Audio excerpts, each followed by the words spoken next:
In this tutorial, I'll show you how to build a RAG-powered web application from scratch without writing a single line of code. If you're not familiar with RAG, RAG stands for Retrieval Augmented Generation. In the simplest terms, RAG is a technique that helps AI systems give better, more accurate answers by referencing your data or your knowledge base as opposed to relying on its own pre-trained knowledge of what it already knows. To build this app, we will be using a no-code tool called Momen, which is a full-stack no-code web app builder, and it is by far the easiest and fastest way to build and deploy a robust RAG web application. Plus, once your app starts to scale and get tons of users, Momen's backend runs extremely fast and is much cheaper than other no-code app builders like Bubble. So whether you're a non-technical founder or a developer looking for the fastest way to test out your AI app idea, then this is the solution that you've been looking for. And in this tutorial, I'm going to show you step by step how to build a RAG application using Momen completely from scratch. So for the best learning experience, I highly recommend that you follow along or you build along with this video. Momen do have a free plan, so I'll include a link to that in the description below. And let's jump into it and get started. I'm actually building my own platform on Momen. So futurize.com is my business, and it's basically a community platform where I help people learn AI and automation. People can sign in and ask any questions about AI and automation. I also have a bunch of courses and templates and events. But anyway, let me just show you what it is that we're going to be building and the RAG features specifically. So this is the app we are going to be building. It's basically, you can come here, you can write a post. So you can say, hello, I'm Leon Petru. Okay. And then you can choose your category, whatever. You can upload screenshots and links and stuff like that. And then you can just click post, and there is our new post. All right, now let's say we wanted to search through our posts, right? You can click on the search button, and this is where the RAG feature is built out. So you can see you can search for content or ask a question. So let's say I just wanted to search for a keyword. You could do that, like let's say RPA. It'll then show me all the different posts that have RPA as a keyword inside of that post. Now, that's just traditional keyword search. That's not RAG. However, this is the RAG over here. So you can see we have a button, Ask AI, find the answer with AI. So I'm going to ask an actual question. All right. So I'm going to say, what are some use cases for RPA? If you're not sure what RPA is, it's robotic process automation. It's a technology used to automate digital processes. But anyway, let's click on search over here. So now it's busy running the AI in the back end, and there you have it. There's your answer. All right. And these are your references or your sources. So let's just see what it answered. It says RPA can be used for various tasks such as automating data entry, which helps reducing manual errors. Another use case is IT support. Now, the reason it mentioned those two specific use cases is because in my knowledge base or within the posts on the Futurize platform, there are two posts. One is using RPA for IT ticket resolution, and there's another post automating data entry with RPA. And we're even able to display these sources over here that you can click on, and it'll then take you to that actual post, and you can read up about it. You can comment, whatever. So the way this RAG is running in the backend, when you provide it a search query, in our case, what are RPA use cases, it does a search of that term across an embedding space or a vector database, and it then sorts or returns a list of the most relevant posts based on that search query. And we retrieve the top 10 posts, and we pass those 10 posts into the prompt when asking the question, what are RPA use cases? And then it uses that as context within the AI's prompt, and it answers the question. If you didn't follow that, don't worry. I will be showing you how we're going to be setting that up inside of the AI framework builder inside of Momen. So after creating an account, you can just click this new project. You can click start from a blank project. You can continue on the free plan. I'm currently on the pro plan for both of my projects. So this is my actual app, but this is the blank empty project that I'm going to be using to show you how we're going to be building our app from scratch. You can see on the left-hand side, we have some components like text, images, videos, HTML. We have inputs, we have containers, and we have some other useful components over there. On the right hand side, we have the properties panel, and this is basically where you can adjust the look and feel of your app and configure the different components. All right. And then at the top, this is the actual page. All right. You can create pages over here. This is the database. All right. So you can create relational databases over here, and I'll be showing you how we're going to do that. You can configure APIs. You can run action flows, which is basically workflows that run in the back end. Then we have AI, and this is where we're going to be building our RAG agents. And you can also configure your settings as well as connect your app to a custom domain. So when you publish it, it can be on your own website as opposed to the default that Momen gives you. So like most applications, we are going to need a sign up and login feature. To do that, we can click on our page number 1. All right, you can also rename this. So let's just rename this, and I'll just call this home. Okay. So in order to set this up, you want to click on this little plus button next to when the page loads. And we want to add a conditional over here. And that's because we want to first check if the user is signed in or not. So I'm going to click conditional. And here by the operation, I can click on this little plus. Then we want to use this function, logical data is logged in. So if is logged in is true, all right, then it basically does nothing, right? Whereas we can use this same is logged in and set this drop down to is false. So if a user is not currently logged in, then we want to show the sign up pop-up. So to create a pop-up, you can click on this plus by actions under case number 1. And then we can click on toast notifications and modal, click on show modal. Okay, if I scroll down here, you can see you can choose 2 different types of modals. The default is basically where you can click yes or no, so it gives you the options.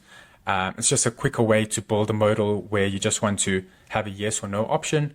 But I want a custom modal because we're building a custom sign up pop-up form. So I'll click custom and I'll then click edit mode. So I'm just going to expand this, something like that. Okay, so you can simply just drag these little components, so it makes it super easy to change the size without having to worry about changing the CSS in the background. And now we can come here and click add components. So I'm going to add in this text. So to add in this text, you can simply just left click, drag and drop. Right, you can also double click and that'll also add in the components. Right. And you can click on this text element and remember to configure the properties. You want to go to the panel on the right hand side, click on design, right? And then under content, the default is hello world. That's why it says hello world over there. So over here, I'm just going to make sure you clicked on that, come here, backspace the default text, and I'm going to type in create your account. Okay. We can then just change some other stuff. We can maybe make this text bigger. You can increase the font size like that. And we can also add some space above this text. So you can click on this and then you can scroll down to margin. You can click add. Then you can click these 4 sides so you can configure which side you want to add the margin to. And then we want to increase the top value. So you can either click these up and down buttons, or you can just backspace and type in a number like 30. And there you go. It now adds that space. Okay. Next, we want to add in some input fields for the username and password. Okay. So I'm going to come here and drag in this input field like that. And then I'll drag in another one. So the one is going to be for the username and the other one will be for the password. So let's configure this to create spaces between all of these components. There's actually a quicker way to do it than assigning margins to all of them. You can click on the entire modal and you can scroll down under layout over here. And then we can change this input field or this gap value to say 20. And you can see how it now adds the gaps in between there. Let's also add in a button. So if you can't find the element you're looking for, all right, we can see it over there, but you can also come here and search. So you can search button and there it is. So I'll double click that and it then adds in our button. We can also then just make this a little bit smaller. Okay. And let's change maybe this blue background of this modal just to make it look better. Let's make it gray, like a light gray. Okay. And then this get started button, we can come and change that to sign up. All right. Then for the first input field, we can write placeholder text. So it's basically just an instruction to the user on what you need to type into that field. So instead of input, I'm going to say enter username, and over here I'm going to say create password. Then next we are going to configure the sign up button. Okay. Now let's just preview what this actually looks like. So to see what it looks like in real time while you're building it, Momen have this really nifty feature called mirror. Right. So this is different to like previewing in other app builders like Bubble, because with Bubble you have to constantly refresh every time you make a change. Whereas with this, you don't have to. Whenever you make a change, so for example, if I come here and delete this, you're going to see in the mirror preview, it actually deletes it for you immediately. So I'm just Control Z to undo. Also, one other important thing I want to mention is that you can build fully responsive apps. So it can work on laptops, tablets, mobiles, across the board. And this is how you basically configure it. If I click this phone button, you can see this is what it looks like on phone view. And this is what it looks like on tablet view.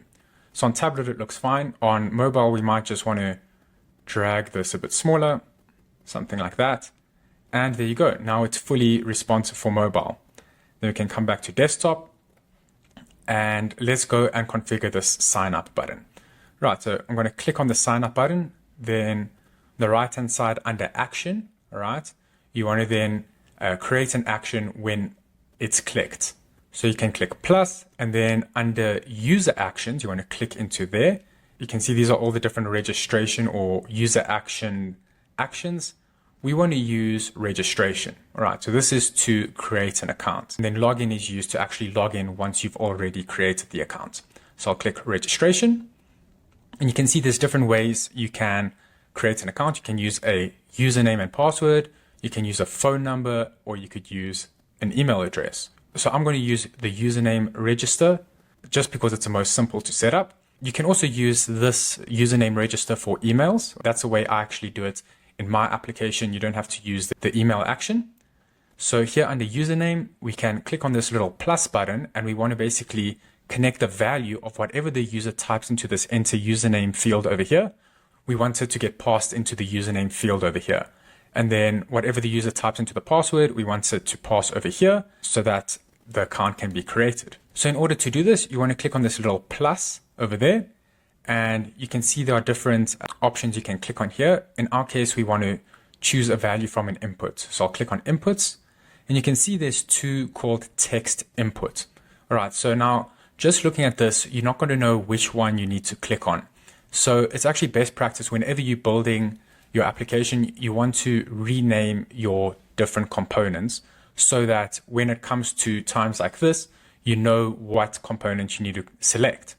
So let's go and rename our components first. So I'm going to click on this enter username input field, and to rename it, you can simply come here top right, and the default is text input, and we can just type in input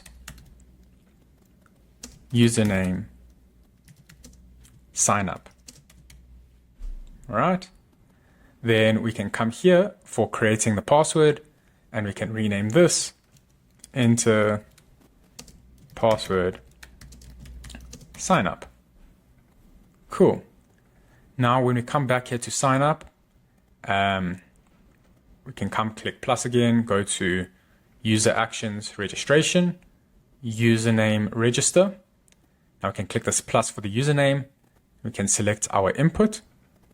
And here are our two options, input username sign up, enter password sign up. So now we know which one we need to click on, in our case, username. Now for password, once again, when you come here, inputs, password sign up. All right. And then we can configure different actions on success or on failure. All right. So basically, if the registration was successful, you could do something. In our case, let's say we want to close this modal and then show a notification, or what they call a toast, saying account successfully created. So let's do that. So I'll click on sign up. Under our username register, we can come to actions on success. I'll click on this plus. Then I'm going to go to toast notifications and modal. Then we want to hide our modal. And the modal we want to hide is the modal view. All right, we haven't renamed this. That's why we know which one we need to click. But just like we did with the username and password fields, we should also go and rename this modal view. So I'll just select this. Okay, and now after creating an account, it should then hide this modal. To rename the modal, you can just click on the modal itself, and over here we can come and rename this what the modal is about, so sign up. So let's go and test this out to make sure it's working. Here we have our mirror. To create an account, I'm going to write Leon Petru as my username and enter the password 1234. All right. For password fields, you actually want to hide these values. So let's just go do that quickly. By create password, go to design. You can toggle this option on, right? So now because it's a password, when you type something in, it's going to hide it or star it out. Okay. And what we also want to do is when this page loads, we want the user's cursor to be set on the enter username because they want to type over there first. So to do that, you can click on enter username and then click on this focus toggle for that. So you can see now, if I refresh this mirror, the cursor is going to be already pre-selected on enter username. As you can see there, it's busy flashing on enter username. There it is. Okay, so let's create our account, Leon, or let's keep it as a single word, Leon Petru, and our password, 1234. Sign up. There you go. We are now signed up. All right, so now, if I refresh this, because we already signed up or logged in, it's not going to show that pop-up anymore. You can see it's because we are signed in. You can also add a logout button, so I can show you how to do that too. But first, let's go to our database. So here's where you create your data models. We want to go to database to see the actual data. And we can see if you click on account, here is our account we just created. All right, you can expand that. And there is my username, Leon Petru. It's got our unique ID number for that user and all other fields that you can also later configure, such as a profile image. Then for login functionality, I'll go a bit quicker now since we already know the fundamentals. I'm going to come and click add component, and let's add in a text element below the sign up. And we can say already have an account, log in. Okay. Then we can maybe change this text color to blue so that it seems like it's a clickable link or a button. And then what we want to do is when you click on this button, it should hide this modal sign up and it should show the login modal, which we haven't yet created. So let's go do that. So I'll click on this text, and you can kind of treat text like a button where when you click on it, you can perform an action. So I'll click on this plus, and we first want to hide the sign up modal. So I'll come to toast notifications, hide modal, modal sign up. Okay. And then after performing this hide modal action, we then want to show a new one. So I'll come back to toast notifications, show modal. And once again, we can create a custom modal. I'll then click edit. And here is where we can create our login form. So I'm going to drag in text and I'm going to call this one login. Okay. I'm going to drag in two input fields for the username and password and a button for logging in. And I'll rename this text to login. I'll click on the entire modal. I'll rename it to modal login. I'll scroll down and I'm going to change the gap to have 20 pixel gaps in between each component. Then also we want to add in a margin of 30 above the login text. All right, so I just typed in 30, return. Okay, and then once again, we can come change this background color. Before we used a light gray. Now, let's say you want to be consistent, you can go and set that in your settings over here. So we can go to our theme and we can come and add some colors. So let's go add a theme color and make it this like light gray color. And now whenever you want to select a color, you'll be able to access it over here under the quick colors. So I'll select that and there you go. I'm also just going to change this text, this font text to be bigger. All right. Ideally, you want your styling to be consistent throughout your app. So just remain consistent when you're building it. Come here, change this placeholder to your username. And once again, we can configure the focus so that the cursor starts on that field. And then for the password, we want to enable password and the placeholder text will be your password. Now to configure the action of logging in, we can click on this login button, go to action, when clicked, then go to user actions, and then here is the login. So you can click on login and you can choose the different types of login. We want to log in with the username, all right? And you can enter the username and password.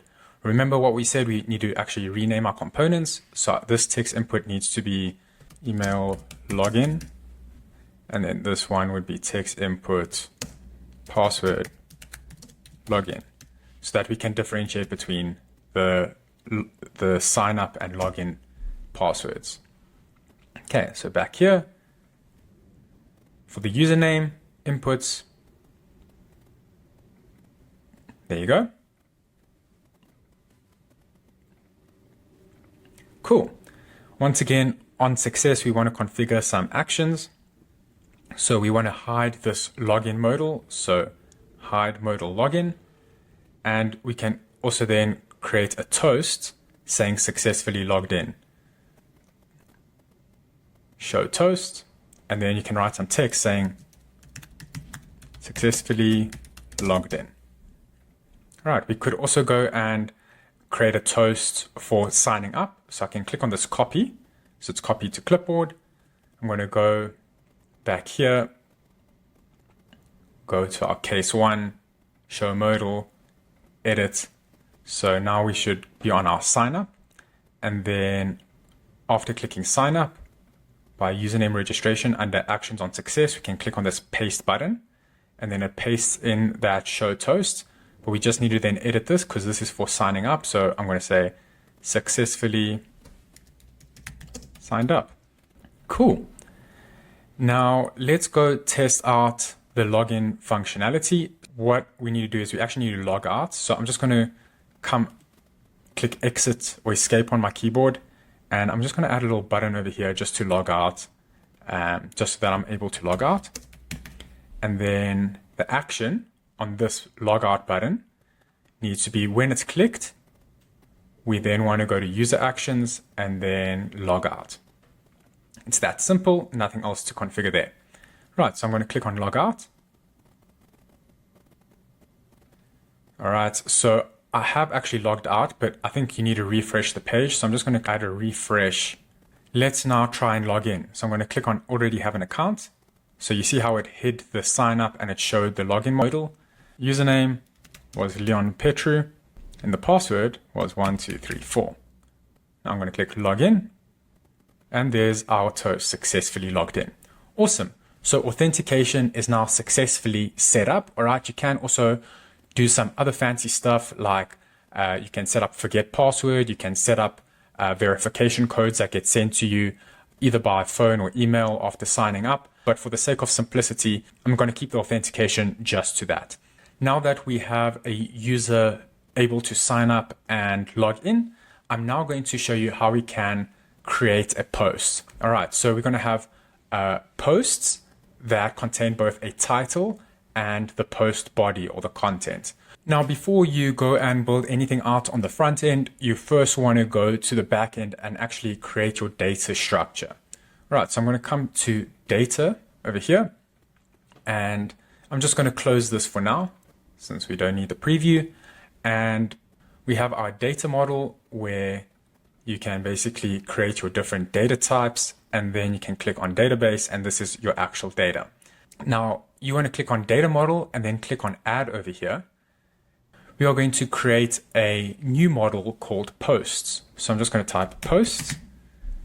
Okay, and the naming convention, I recommend sticking to what they have over here where it's lowercase, and then use an underscore between different words. And then you can give it a description just for your own reference. So you could say forum posts created by users.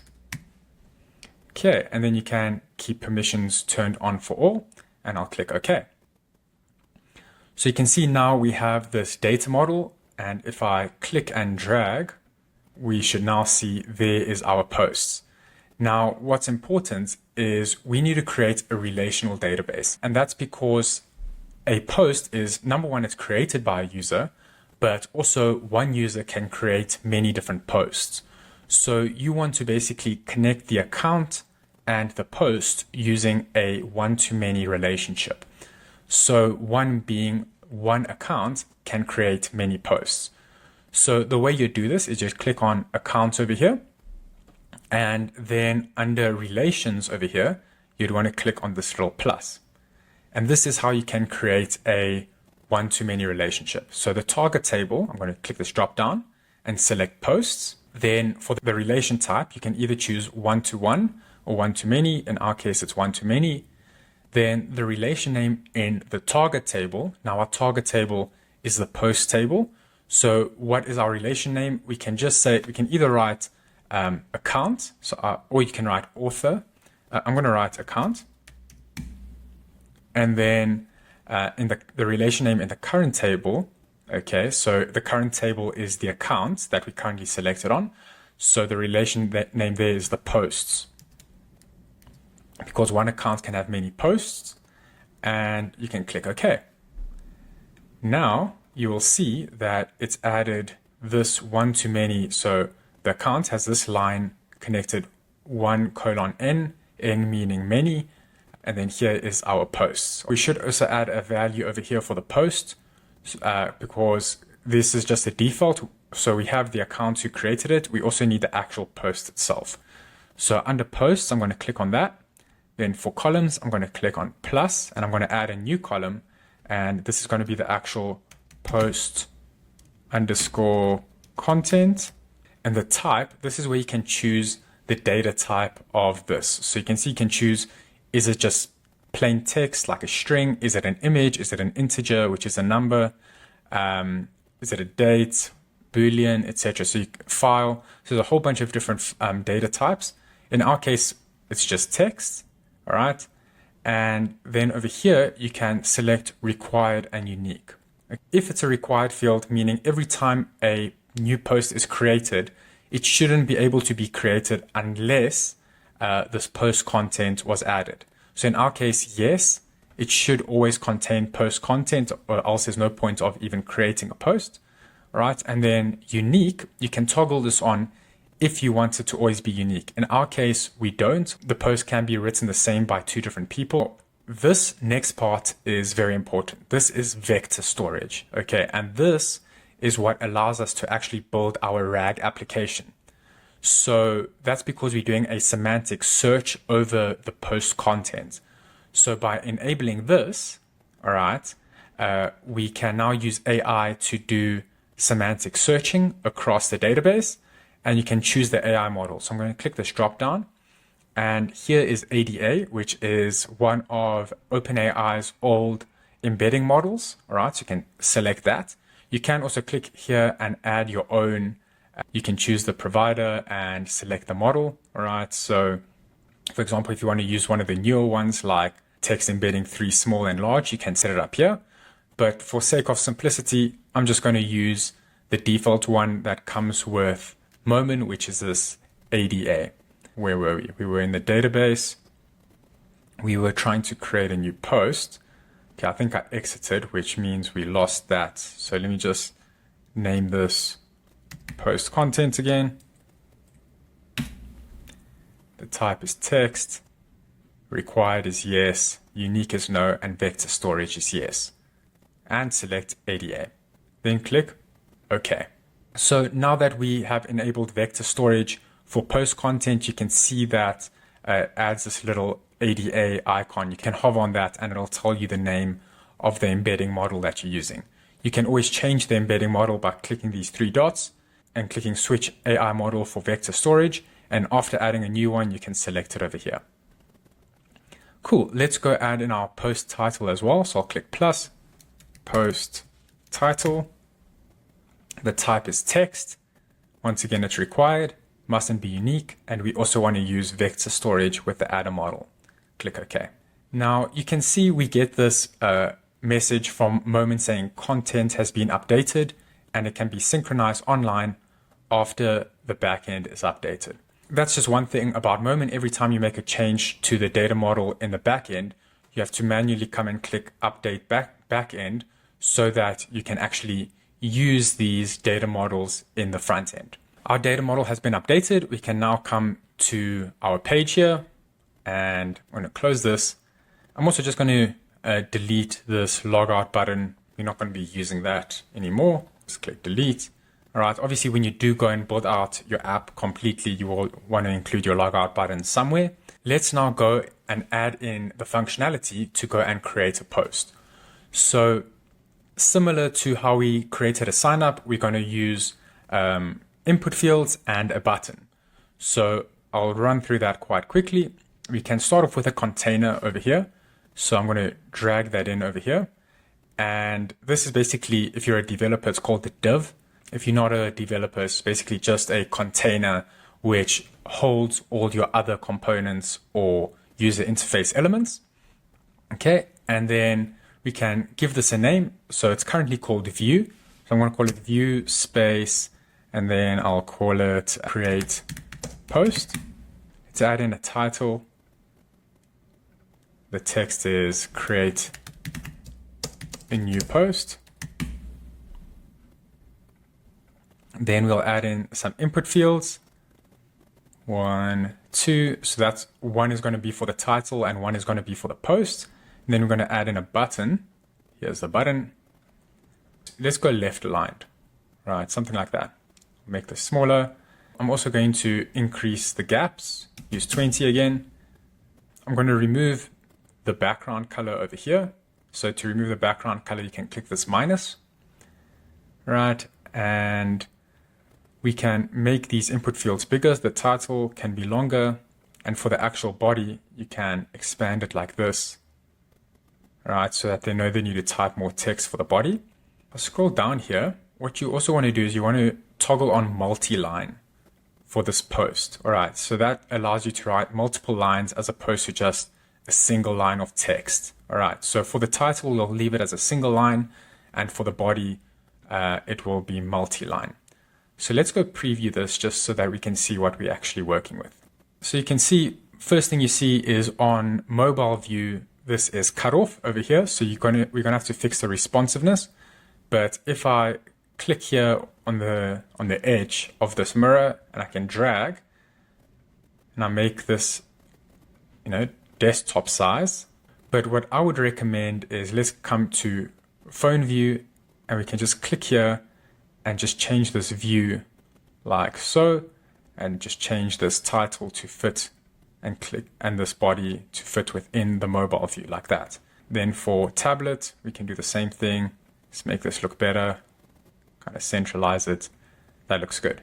Let's go and change this placeholder here to type post title. All right, you can also just add text elements above these input fields to label them if you want. I'll call this one type post content. And then this get started button, I'll create a post.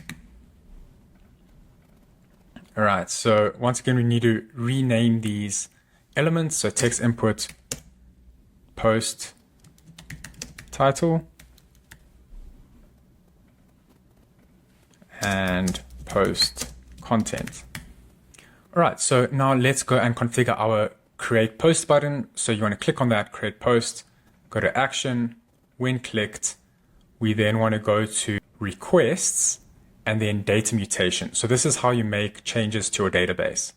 So you can also do batch mutation, where you change multiple things in the database or multiple different data items, but we just want to create one new post.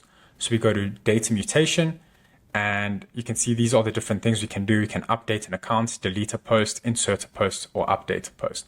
So we want to insert a post. So you can always go and update one later using this, but in our case, we are inserting one or creating a new post. So I'll click insert post. Now, if you are creating a list of items, you can toggle this on, but in our case, we're just creating one single post. So we'll leave this toggled off. Okay. Next, for the account, you then want to enter what account is creating this post. So to connect the account, we want to click on this little plus. Then you want to go to the logged in user and select the ID.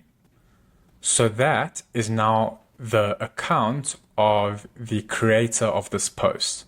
All right, so every time we create a new post, it's going to include the logged in user's ID. In my case, remember when we created an account, the ID for me was 1.00001. Next, we have the post content. I'll click plus. A shortcut to make it faster while you're developing, you can just click into here and click / on your keyboard as a keyboard shortcut. Then click on inputs and then text input post title. Oh, I see I made a mistake. I entered the title into the content. So I can just click backspace / input post content.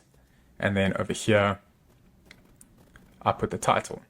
Then we can have actions on success and on failure.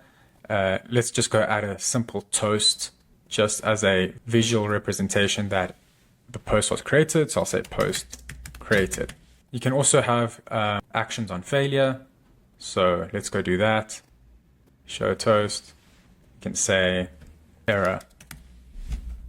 All right. Let's go test this out. So if I don't enter anything, I click create post.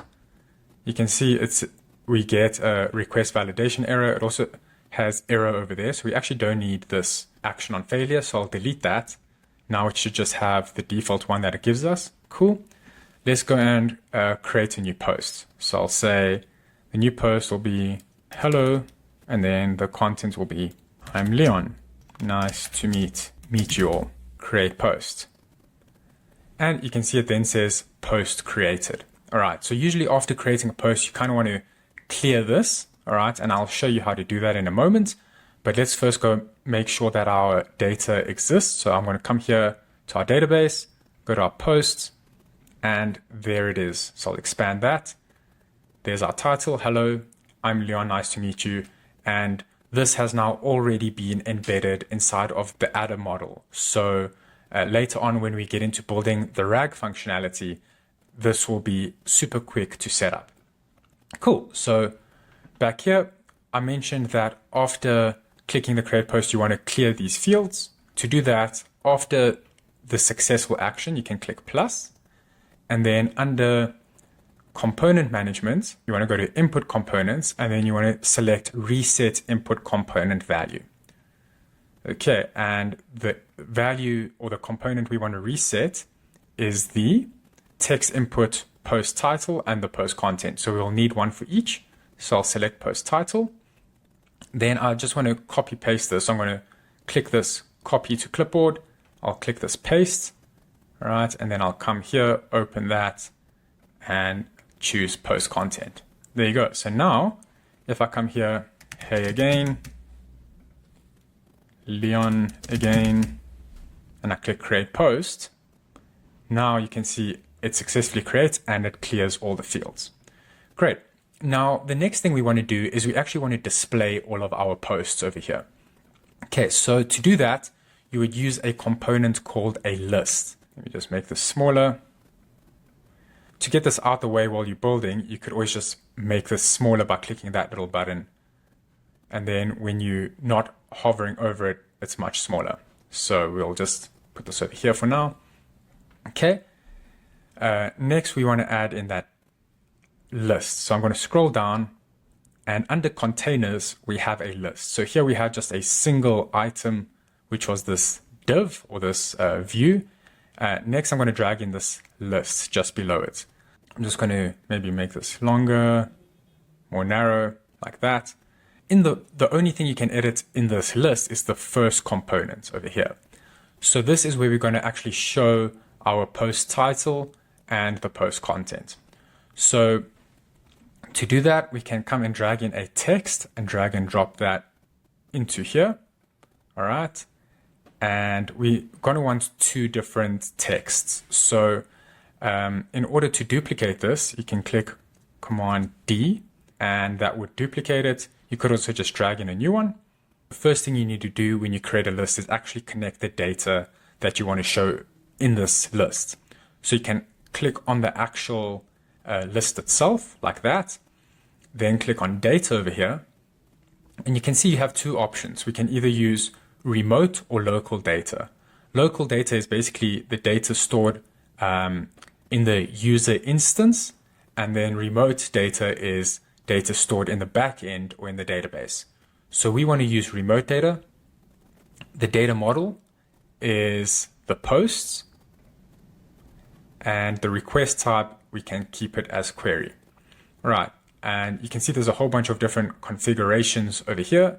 You can set it to load more, which means as you scroll down, it's always just going to load more and more items.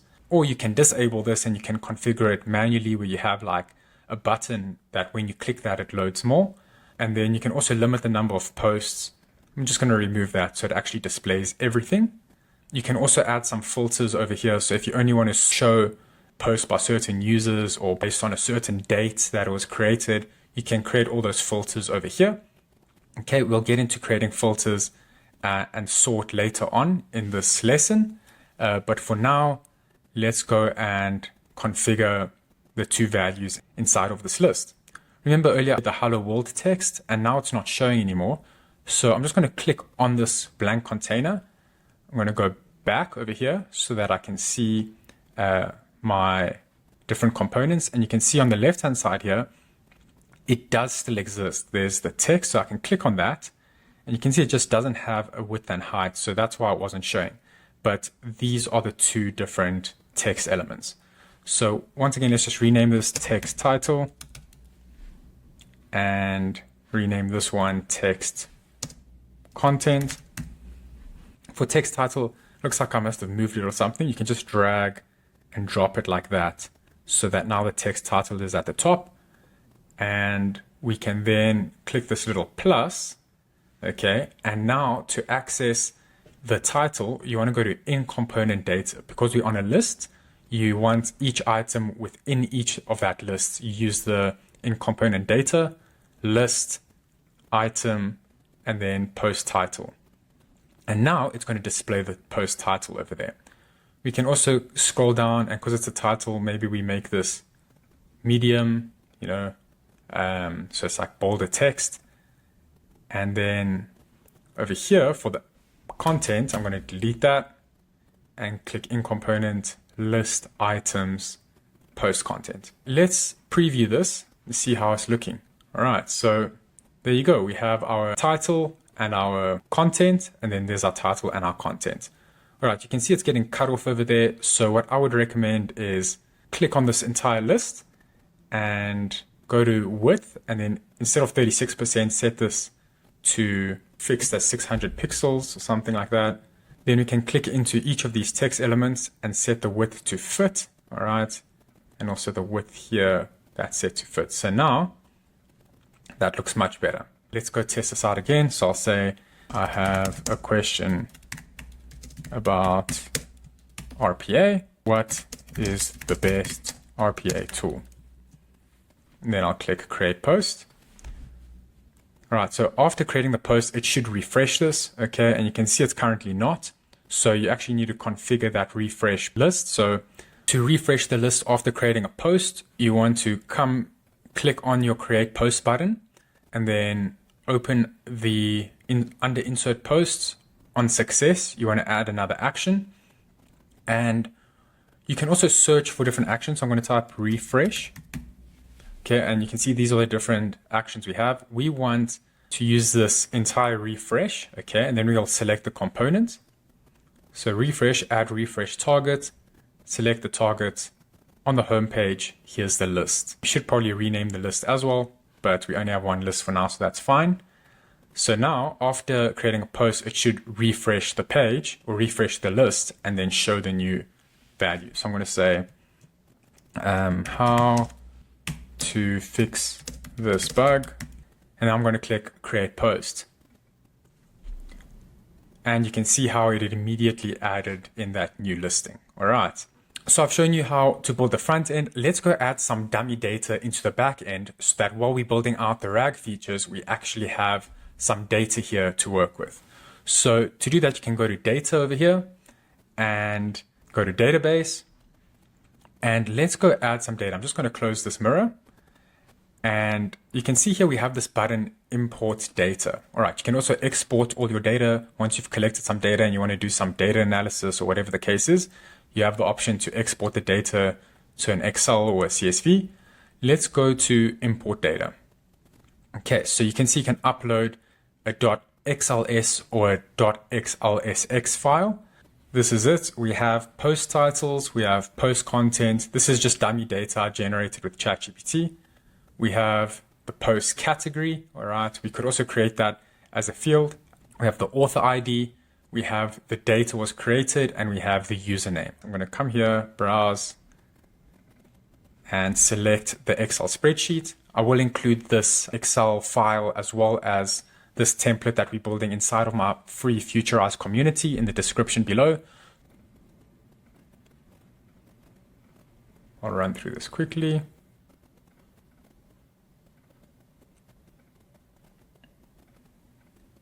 I'll click is null. Then I'll click next. I'll ignore that. And I'll now import it like this. Import successful. Now if I refresh this, there you go. If I click on a random one, there is the title and there's the content. Great. And now it's already been embedded by Ada for our RAG. Cool. So let's go and preview this and let's see if it's now showing all of the different posts. Yes, it is. Right. Cool. Let's just see. On mobile, it's not looking good. So let's just fix that. Come to this mobile view. Super easy to fix the stuff on Momen compared to Bubble. You can just drag that like this. The actual title fields, that should be fine. So let's see. Okay, so you can see it's all set to one line. We don't want that. So we can select this and make sure that multi-line is enabled for the post. There you go. And that looks much better. Also note, you can click this button here and you can see what it looks like on all three views for desktop, phone, and tablet. So you can edit all three in this view as opposed to having to toggle between them like that. Well done if you've made it this far in this video. Now we are going to get into the really exciting part, which is building out the actual RAG search bar. Just like I showed you in the beginning of this video, we're going to add that little modal where you can search for content or ask a question, and then the AI answers you and uses RAG. That's what we're going to be building out now. So we've completed three things so far. We've made good progress. We've done the front end, we've done the database, we've done authentication. Next, we are now going to do the AI RAG functionality. All right, and the way we do that is by clicking this little AI button over here. So Momen, their core competency, or one of their core competencies, is they make it super easy for users to build AI applications. All right, so you don't need to have a deep understanding of how AI APIs work or how just AI architecture in general works. They basically make it super easy for you to build out these agents. All right. You can also click on this model over here and you can add your own model. So you can select this provider if you want to use XAI, OpenAI, or OpenRouter, or even your own like self-built. If you're like hosting a DeepSeek model somewhere on a server, you can even do that. So they're very versatile on the types of apps you can build. You can use reasoning models, embedding models, etc. For sake of simplicity for this project, I'm just going to be using GPT-4o. I'm going to click back on agents over here. And if you're on the free plan, you're only going to be able to create one agent. So you're going to have to come and edit this existing one. So let's just come here and click edit. this existing one, and you can see it's empty, right? So I'm just going to close this mirror preview. Okay, and just a brief overview of what you set up here. Over here we have inputs, where you can create inputs for what the user will enter into the AI model. Then we have the predefined prompt, which is basically the role, the goals, and the constraints. So this is where you need to apply some prompt engineering to actually write out your prompt so that your AI does what you want it to do or responds in the way that you want. Then we have context over here, okay?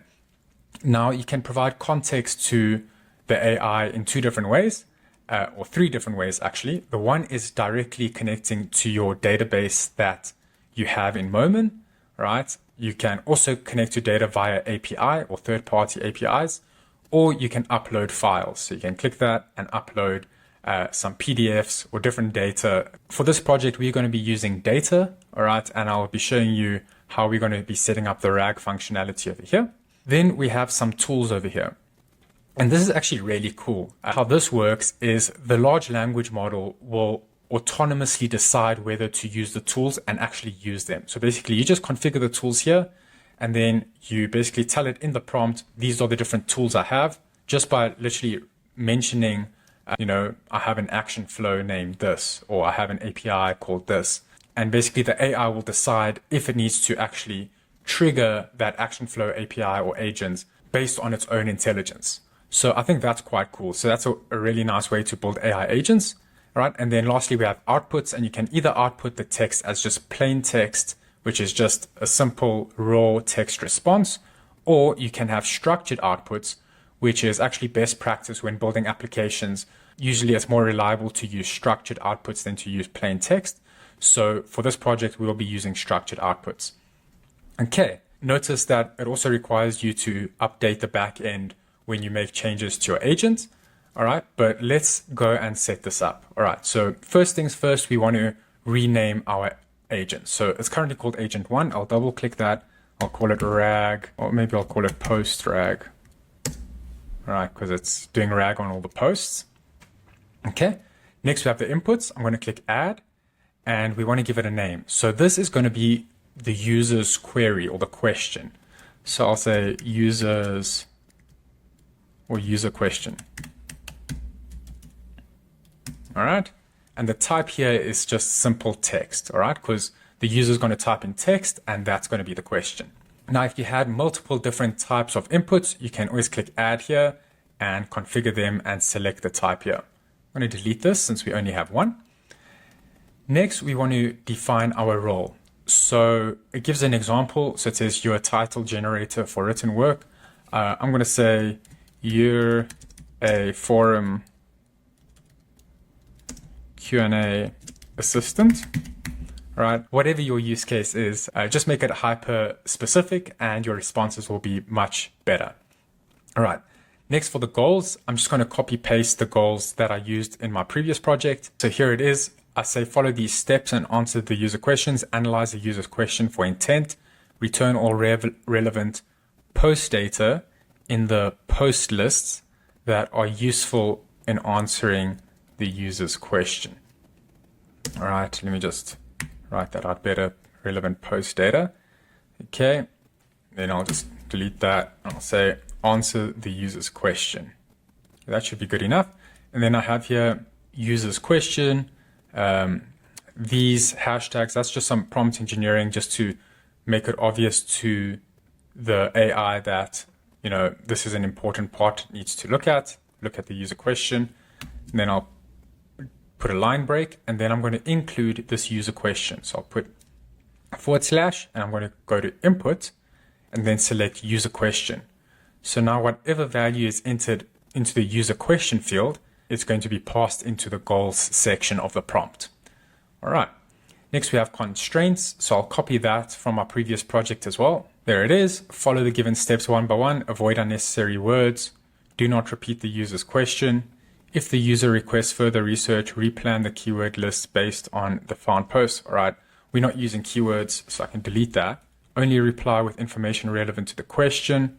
Answer objectively. All outputs must be in English. I mean, I could think of better constraints than that, but I think that's fine for now.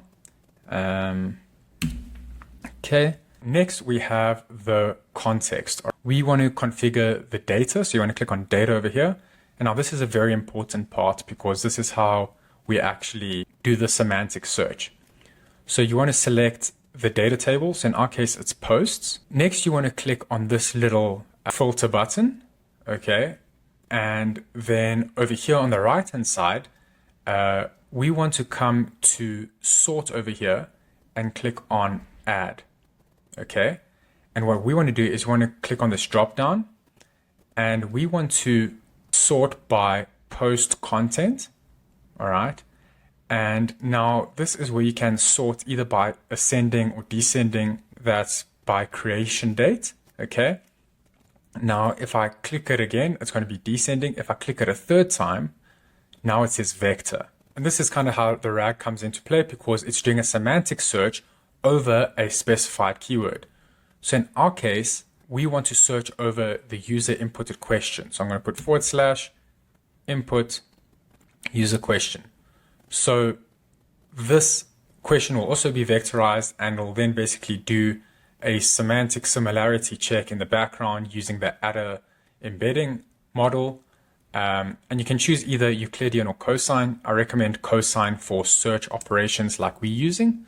Okay, you can see the different use cases. If you go to the documentation, okay, we can search here vector, right? And this might look familiar. This is actually what we are going to be building. Like I showed you in the beginning, vector data storage. Okay. And you can see here are the two options. So for cosine distance, this measures directional similarity, focusing on relative relationships and alignments, suitable for use cases like search engine, text classification, and recommendation systems. Right, then you'd use Euclidean for other use cases like navigation systems, logistics optimizations, etc.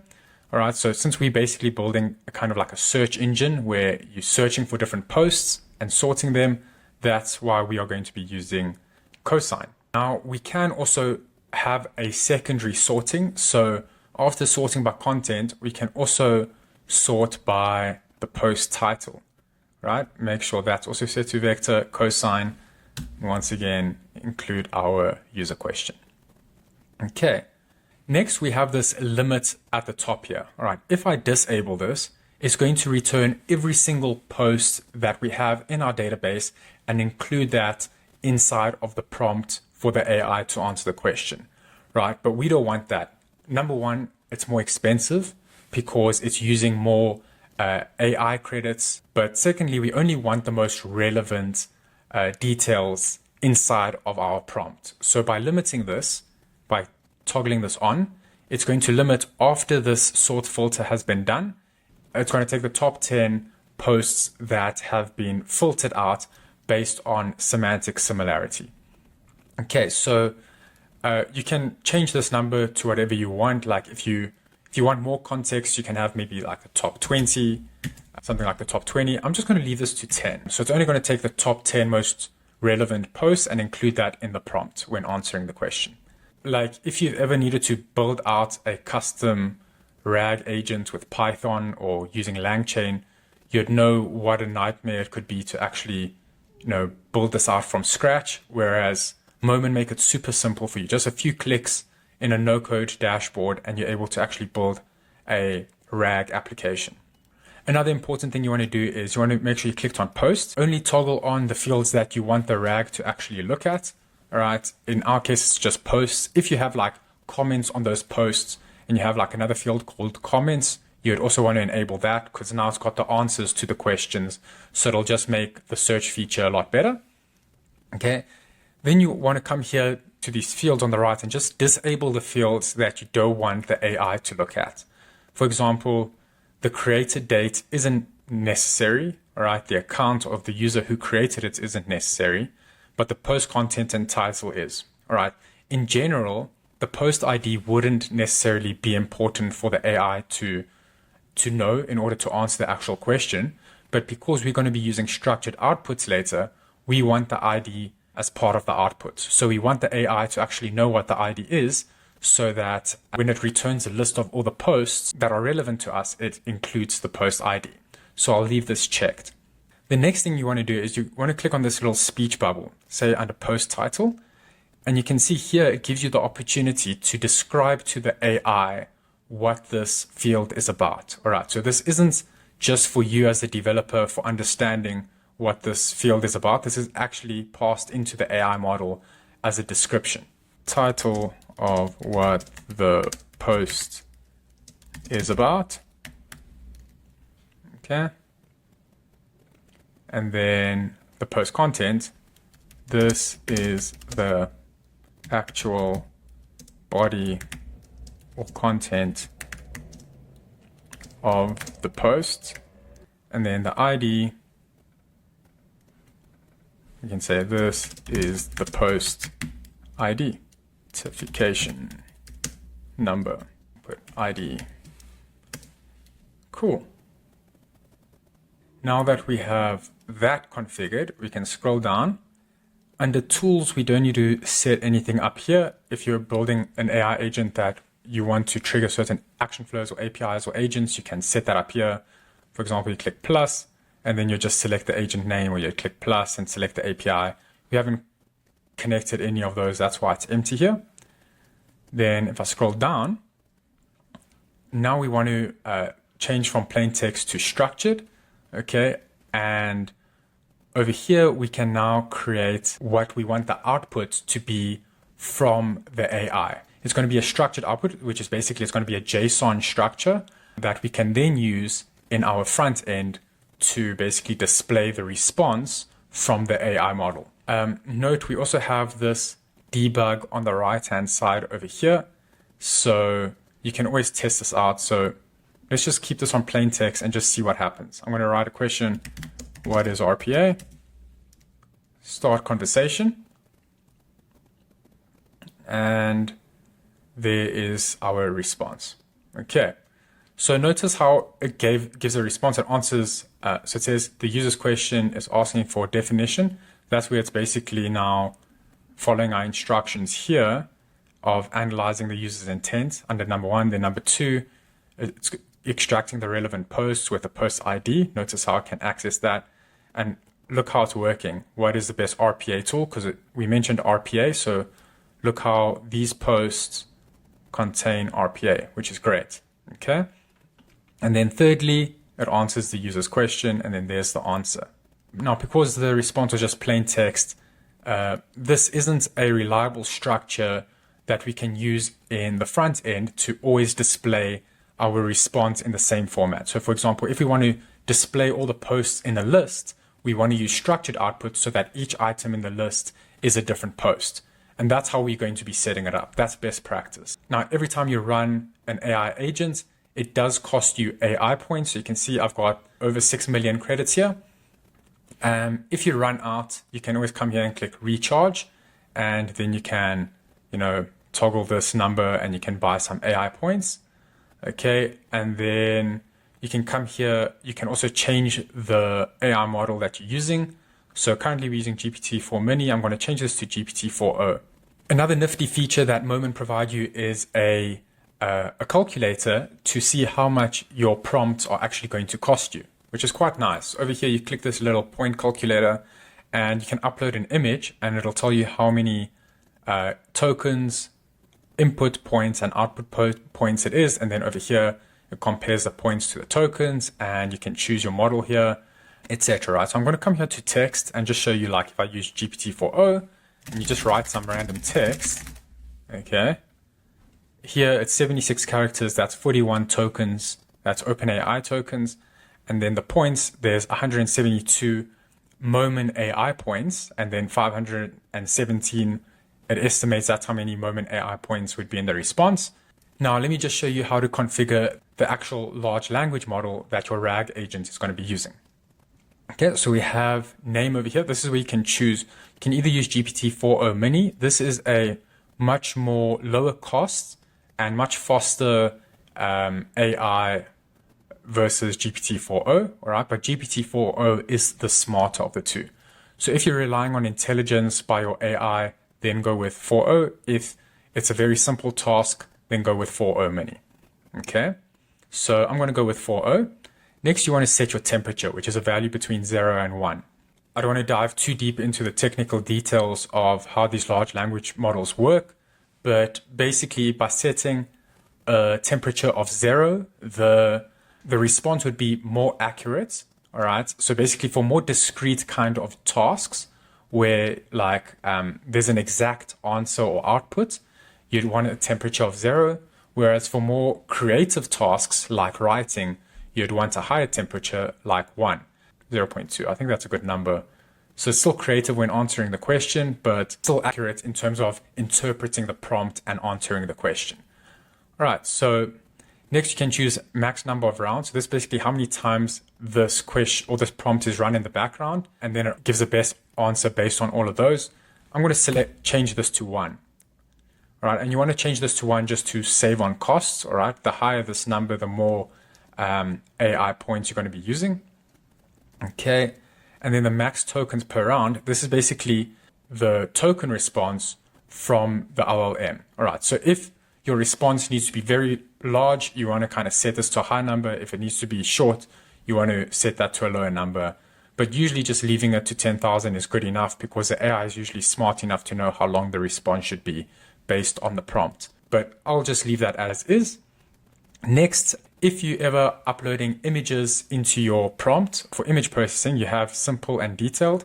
Basically, simple is a smaller file size image, so it's like a more pixelated image. And then detailed is a higher resolution image. So if it's detailed, it's going to be using more AI points or more tokens, whereas if it's simple, it's going to be using less. In our case, we're not using image processing, so it doesn't really matter. But that is all for the LLM configuration. Next, we're going to set up our structured outputs over here. All right, so remember we said we didn't want this plain text response. We want a structured output. So you can click on this little add, and here you can choose the type of data in your structured output.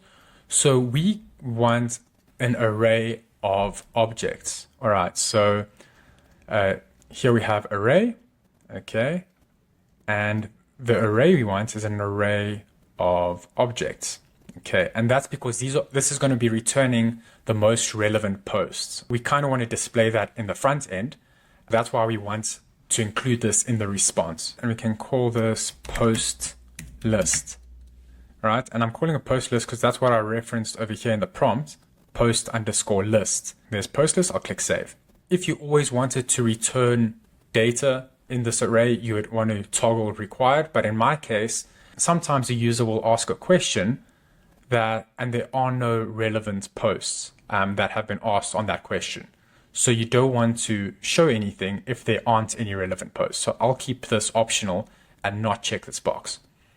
Next, I'll click add. So within this object, we're going to have different fields, and we're going to have the post content, the post title, and the post ID. So let's start with the ID. I'll click the drop down, and the ID is a number, so we'll choose integer, and I'll write post ID. I'll click save. All right, then we can go here, and we can leave this as string, which is just plain text, and write post title, save, and then another string for the post content. Click save.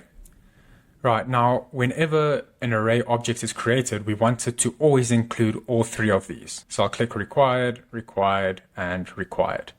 Right, so now those will always be returned. Next, you want to click on this little pencil icon to add context as a description to the AI on what to include in this field when it's returning the structured output. So I'll say this is the post identification number. Remember earlier I described the post ID as an identification number, so this just creates more context that this is where the ID number goes. Over here, I'll write the title of the post. Ideally, you want to be a little bit more explicit than this. This isn't really ideal. The content of the post.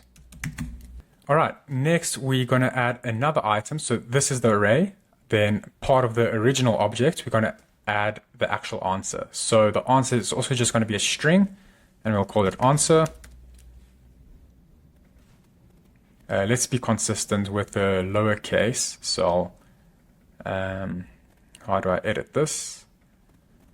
Okay, it doesn't let me edit. So I'm just going to delete that and add and write answer. And I'll say the answer to the user's question. Okay, and then this is also required. It must always answer the question. Let's test this out and see if it's working. So remember, this was the plain text. Now I'm going to restart with the same prompt, what is RPA? And let's see what happens. Okay, so now notice how the response is a JSON. Okay, so we asked what is RPA. If I click this, this is the actual prompt that was passed into the large language model. So we can see it's got the role, you're a forum Q&A assistant. Why does it say you are twice over there? Let's go see. Okay, it's because I wrote you're a.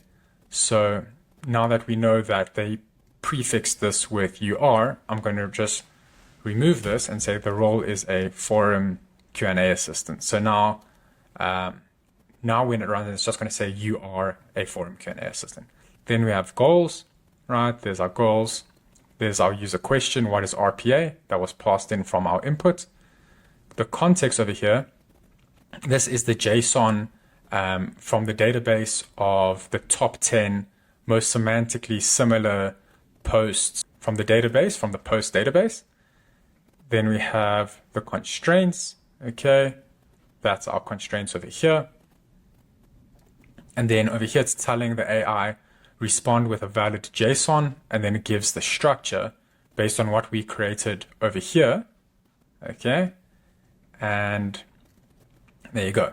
And then here's our actual response. So the answer is that, okay, RPA stands for RPA, blah, blah, blah. And then you can see in this case, the post list was empty.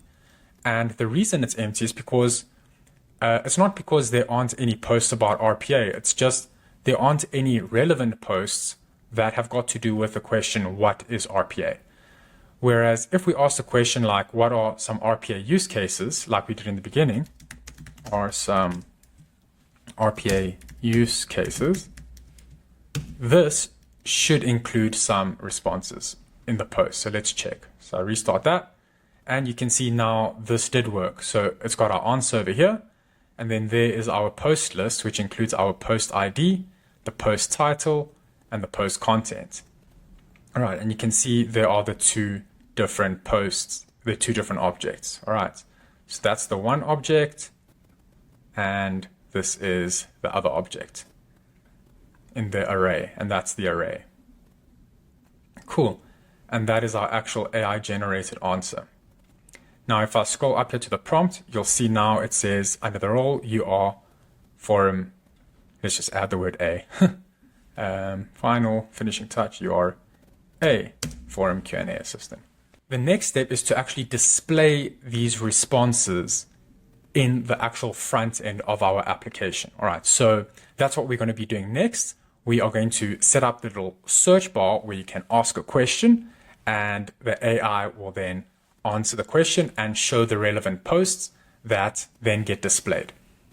Okay, so to do that, we just want to first update our backend. Okay, click update backend, and it looks like we've got a warning over here. So that's something quite nice about Momen. If you've set something up incorrectly, it's going to warn you first before you continue. So it says AI post rag context data post. The filter type is empty. Please add filter in the request. I'm going to say fix now. And we can see here is the warning that it's giving us. It's saying all data will be returned. All right, so we actually want to check this box so that it doesn't return all data and it only just returns filtered data that we've applied over here. So that should be good. Now that we've made that, let's try and update the backend and see if it works. Backend update in progress. Please be patient. Now we want to create this kind of functionality where you can search something. You can say hello, right? And it's going to filter all the posts which say hello with a keyword. And then we're also going to have the option to ask AI, and then it's going to give us the answer as well as the responses. Okay, and now what we want to do is we want to have a search button. Okay, so maybe at the top, let's add in a component. Let's add just a normal view right at the top of the page. It's kind of like the header of the website where your logo would maybe go over there. Let's maybe do that. Let's go drag in an image would go. Then to build this little search button, all right, this isn't actually an input field. This is actually just a normal div or a normal container that I use that when it clicks, it opens up this input field. So to do that, you can drag in another container. Okay. And you can see now it's putting everything as a row, like everything is on top of each other. We want these to be next to each other, left to right. So you can click on the parent container. All right. You can either just click like that, or you can click on one of these elements and click Shift Enter, and then Shift Enter again, and then it'll basically go to the parent container. You can scroll down to the design, and then you want to choose the layout to be horizontal instead of vertical. And now it'll put the image on the left and then the search bar on the right. Okay. It looks like I have a view within a view over here. Let me just delete that view. And I think that should be fine. This image, what image should we use here? Let's just add an image. I'll just add this and pretend like that's the logo. Okay. And you can either choose full space. I want full image, all right, so it doesn't get cropped off. There you go, that looks better. You can also add some text there if you want. We can give our app a name. Call it something like, I don't know, a rag app. You can make this text bigger, make it nice and bold, change the font to something cool. All right, that's fine. Then over here we had that that container. So let's drag a container within a container. All right. And over here, we can make it look like I did in the other one. So I'll try to do this quickly. So background color is like a gray. You can add a border, which is like a light gray. We can curve the corners using the rounding border radius over here. So I'll add a radius of 10 to all four sides, and then you can see now it's actually curved over there. I don't know if you can see that, but it's curved. I'll make this narrower. I'll add some text inside here that says search. I'll also add a search icon image. So I'll come in here, I'll add in an image. Once again, we want a horizontal layout because the image must be on the left, right? So you can see now it's not on the left. You can either drag and drop, or you can come here. So within this view, we have our text and our image. So we want our image to be first, so I'll drag and drop that there. We want the image to be a square, so I'm going to choose a 30 pixels by 30 pixels. Then I'm going to upload an image, which is locally uploaded, and we can use this little search magnifying glass. Okay, we'll enable auto compression, which is good, so that it doesn't load, so the page doesn't take long to load. The search button, I'll come here and change this to gray, maybe like it must be the same color gray as that like magnifying glass. That looks fine. You zoom in a bit so it's easier to see. Right, and then let's add some spacing on the left of this search text. I'll click on the search text, go to margin, add some spacing on the left. There you go. Also maybe on the left of this magnifying glass, I'll also add like a margin, maybe on the left and right, I'll add a margin of 5. So if I click here, you'll see it added a margin on the left and right of 5 pixels. And that looks good. Also, let's add a condition that if you hover over this, the background becomes white. So to do that, you go to Edit State, Then you can click on hover over here, and then you can change the background color to just plain white. Right, and over here, the background color would be just set to what it's currently at, which is this gray color. Might not be as easy to see. Maybe we want that gray to be a little bit darker. Something like that. That looks good. Let's go exit and zoom out a bit. Make this header more narrow. We want that, you can see this is top aligned. We want to click this entire div and put it in the center. Something like that. Maybe we want this, let's put this right aligned maybe. Great, so now that we have the search button, let me show you how to show that modal where you can input the question and then actually run the AI agent in the front end. So on click of the search button, I'm going to click on this container, go to actions. When click, we want to then add a modal. So show modal, right? And it's going to be a custom modal. Okay, and then we can click edit.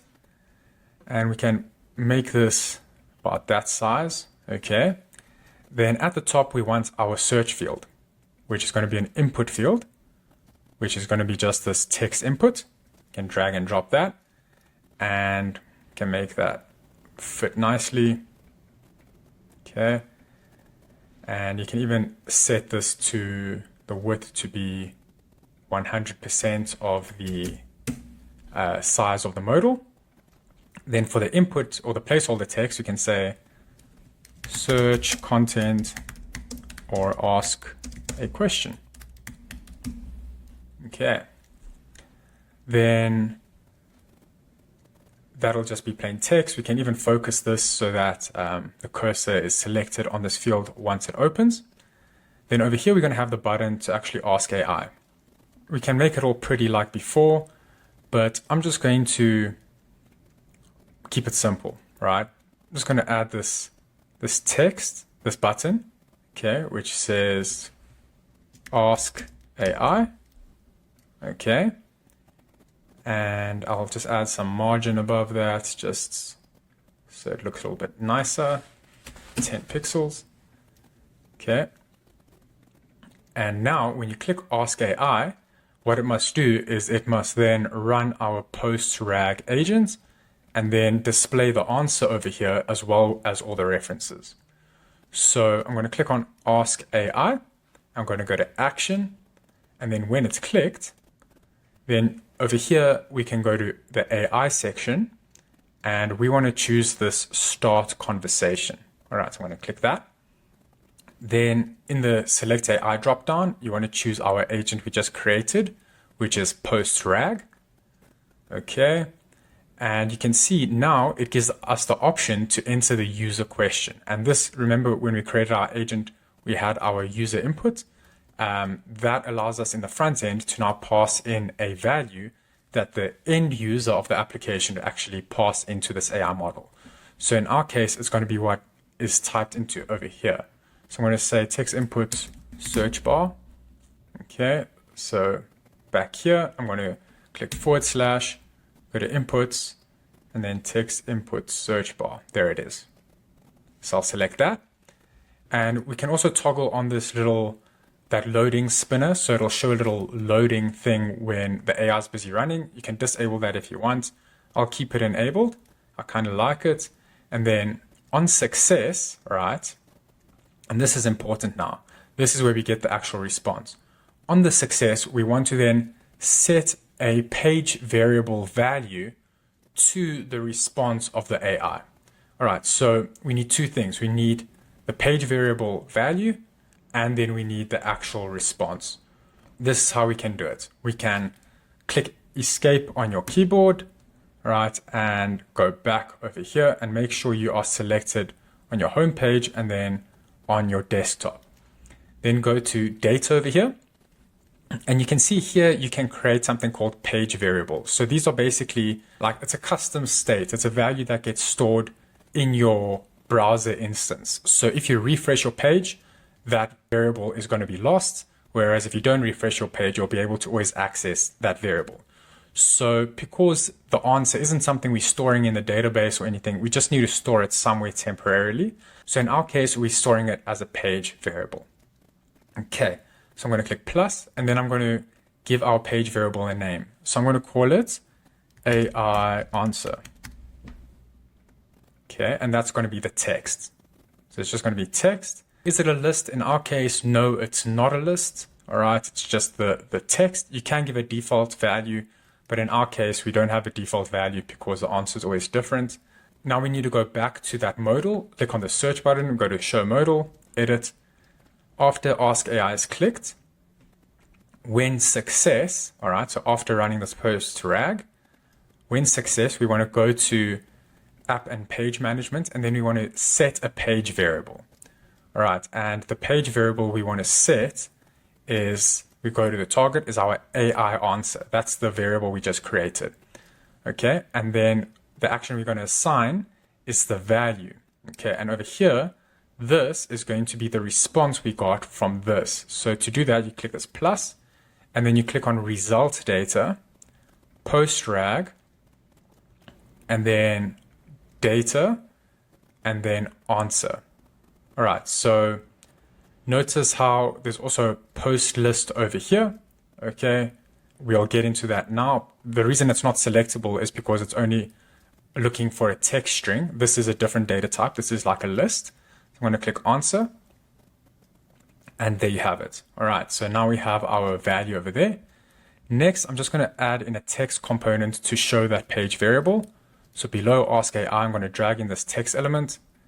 Under the design, under content, I'm going to backspace all of that default text, and I'm going to replace it with the in-page data's page variables AI answer.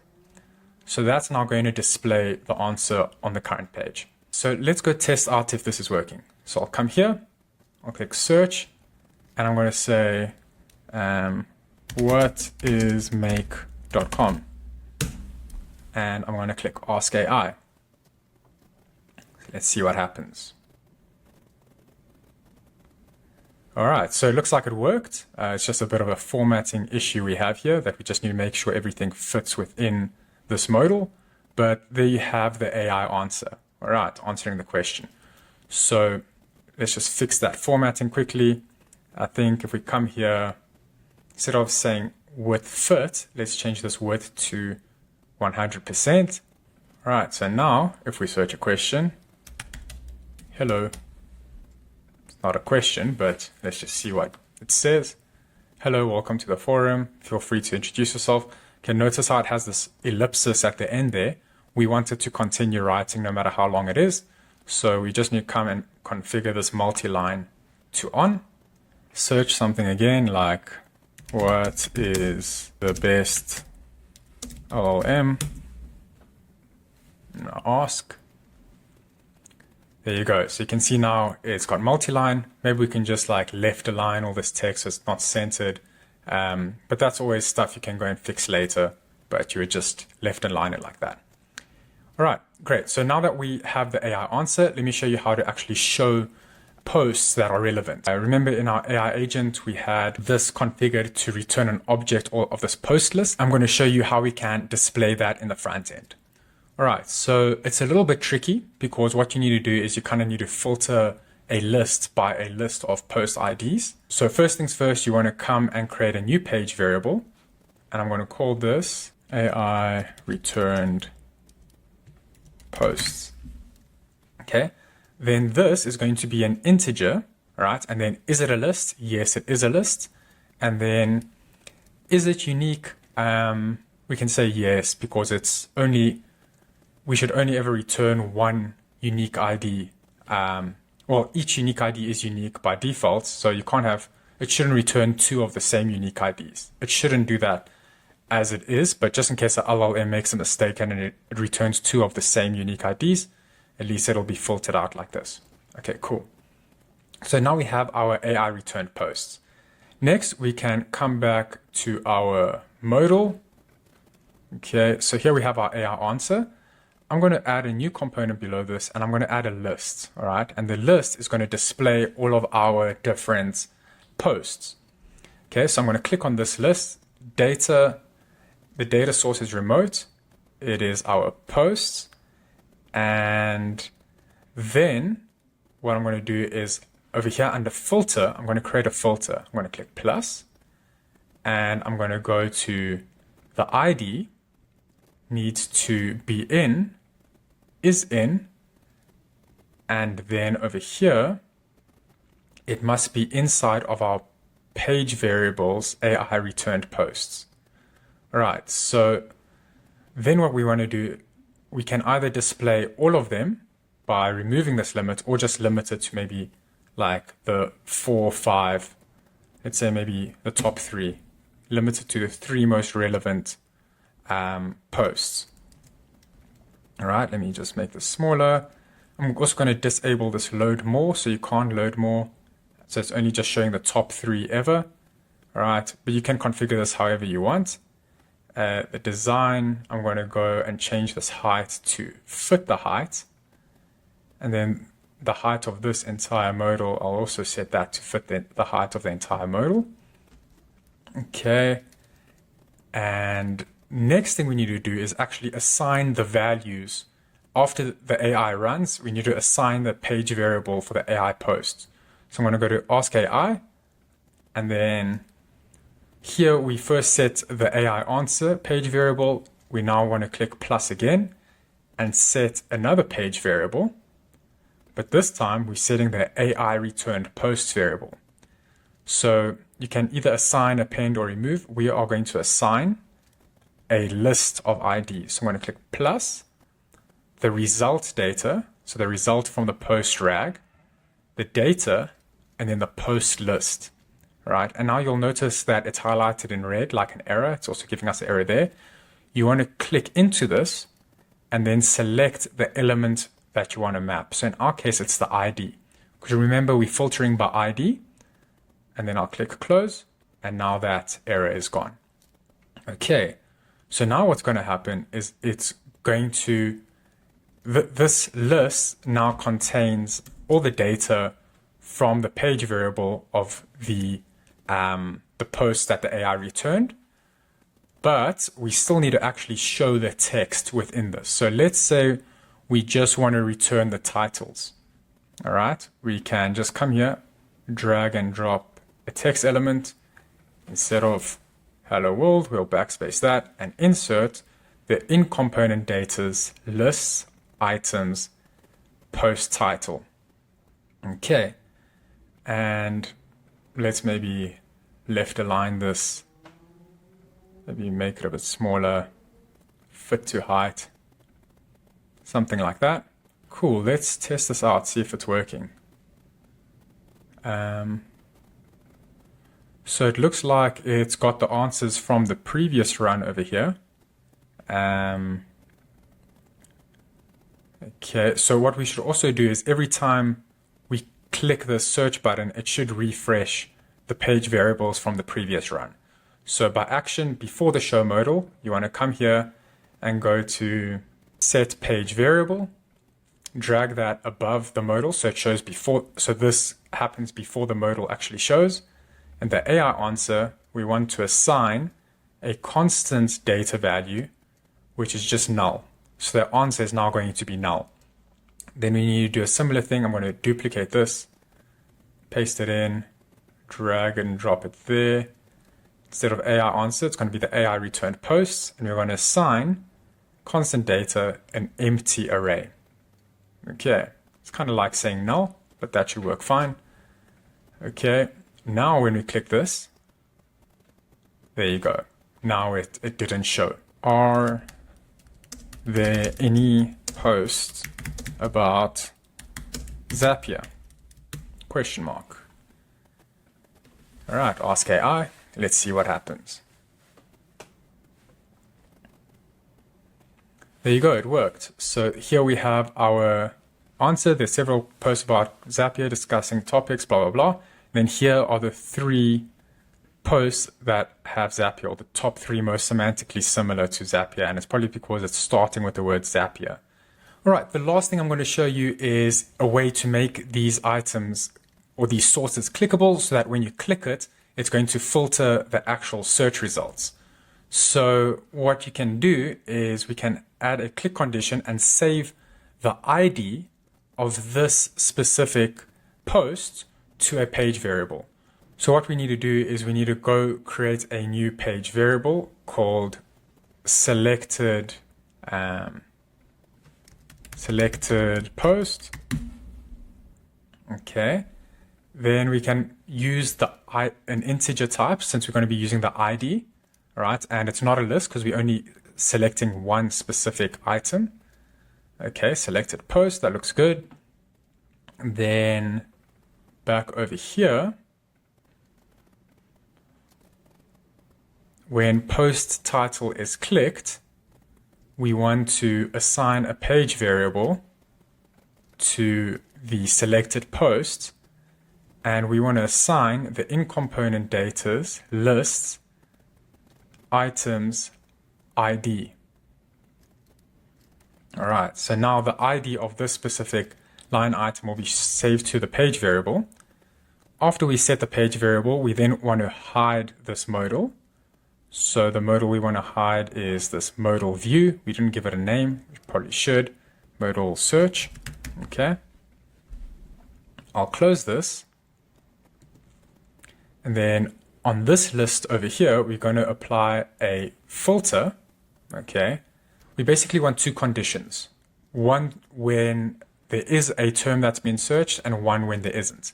So I can come here and add a configure, and I can say only when the input data's, when the input text search bar is not null. Okay, so if it's not null, meaning something has been searched, then the thing we want to search is we want to create a filter where the ID of the post is equal to the in-page data's page variable selected post. All right. So that is if it's not null. Then the default, we could just show everything. So leave it as is. So let's go see if this is working. So if I come search here, and I can search something like, I don't know, RPA or show me posts about LLMs. Let's see if there's anything. Don't know if there is. There are no posts. Okay, let me just say about RPA since we know that one does have posts. Okay, so here are our three buttons. So I'll click automating data entry with RPA. I'll click that and there you go. Notice how it's now filtered this and it's now showing automated data entry with RPA. Once you've finished building your RAG app, you can simply come and click this publish button, click to preview. All right, the preview will be generated. And there you go. There is your published app. All right, you can click that button. And there we have it. How amazing is that? Now, this is a public application that you can actually navigate to. You can share it with your friends. So if you followed along till the end of this video, congratulations. You were able to successfully build a fully functional RAG application without writing a line of code. If you have any questions, feel free to ask them in the comments. Otherwise, if you want to download the template of this app that we build, along with all the other projects, automations, and apps that we build on this YouTube channel, I will include a link to my free Futurize community in the description below. Other than that, thank you so much for watching this video, and I'll see you in the next.